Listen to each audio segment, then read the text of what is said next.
வரவு செலவு திட்டம் தோற்கடிக்கப்பட்ட 8 பிரதேச சபைகளுக்காக புதிய தலைவர்களை நியமிப்பதற்கோ அல்லது அவர்களை பதவியிலிருந்து நீக்குவதற்கோ நடவடிக்கைகள் முன்னெடுக்கப்படக்கூடாது என உயர்நீதிமன்றம் இன்று உத்தரவு பிறப்பித்துள்ளது.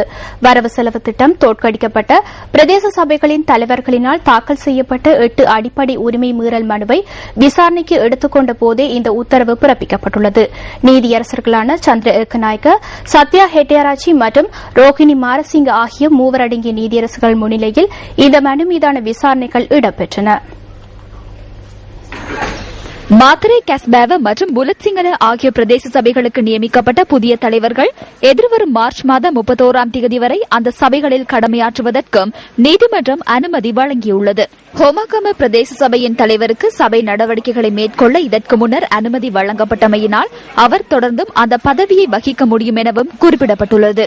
ஹிகுராகொட, இம்புல்பே, டமன மற்றும் ஹங்குராங்கெத்த ஆகிய பிரதேச சபைகளின் வரவு செலவு திட்டங்கள் தோற்கடிக்கப்பட்டதன் பின்னர் சபை நடவடிக்கைகள் எவ்வாறு முன்னெடுக்கப்பட்டனவோ அவ்வாறே முன்னெடுக்குமாறும் நீதிமன்றம் உத்தரவு பிறப்பித்துள்ளது. வரவு செலவு திட்டம் தொடர்பில் எழுந்துள்ள சர்ச்சை மற்றும் தலைவர் பதவி தொடர்பில் எழுந்துள்ள சர்ச்சை ஆகியவற்றை அடுத்து உயர்நீதிமன்றத்தில் அடிப்படை உரிமை மீறல் மனு ஒன்று தாக்கல் செய்யப்பட்டது. இம்புல்வே பிரதேச சபையின் தலைவருக்காக ஜனாதிபதி சட்டத்தரணி மனோகர் டி சில்வா விடயங்களை தெளிவுபடுத்தியதுடன் இம்புல்வே பிரதேச சபை தற்போது முன்னெடுக்கும் விதத்திலேயே நடாத்தி செல்லுமாறு நீதிமன்றம் உத்தரவு பிறப்பித்துள்ளது. மேலதிகமாக தேவைப்படுகின்ற உத்தரவு குறித்து மார்ச் மாதம் 31ஆம் தேதி உத்தரவு பிறப்பிப்பதாக உயர்நீதிமன்றம் அறிவித்துள்ளது. குறித்த அனைத்து மனுக்களும் மார்ச் மாதம் 31ஆம் தேதி மீண்டும் விசாரணைக்கு எடுத்துக் கொள்ளப்பட உள்ளன.